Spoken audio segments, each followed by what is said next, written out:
Hi, I'm Theo Gilbert-Jamison with Performance Solutions by Design, and in this segment, I'm answering a few of the questions I typically am asked about diversity and inclusion in the workplace. A few months ago, I did a video on fostering a culture of diversity, equity, and inclusion in the workplace. And to my surprise, it was among my most watched YouTube videos. And afterwards, I started receiving simple questions surrounding the topic. So here are 5 of my most recently asked questions. And if you missed the first video, please make some time to go back and watch it. Question 1, when it comes to recruitment and hiring, how can we find people from more diverse backgrounds and perspectives? And my answer is to start by looking within your organization. Consider your succession planning or internal transfer and promotion process and using it to grow diversity internally. Also, look at things like your employee referral program and if you're effectively using it to bring in a more diverse demographic of job candidates. And last, connecting with local schools, universities, professional and community organizations can also be a tremendous resource. Question 2. Where might managers be fostering a culture of exclusion versus inclusion? A lot of times, it's simple things that managers unintentionally do, like not asking for different opinions or perspectives when making a decision. Often, we defer to employees who have similar mindsets or thought processes to our own.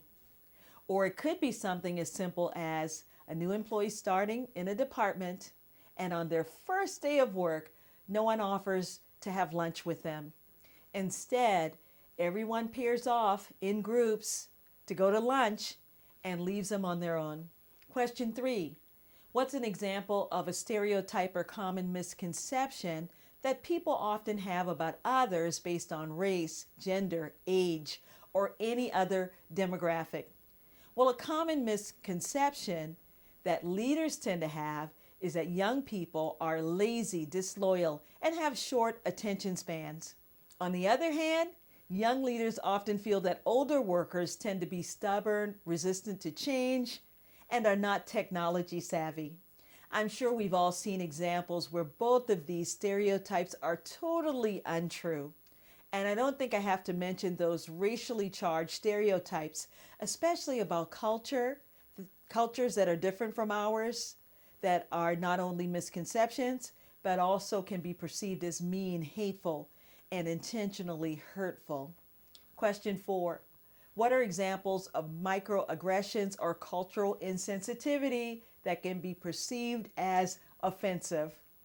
Well, it could be something as simple as someone saying to me, "You don't sound black," while the person's intent might be a genuine compliment.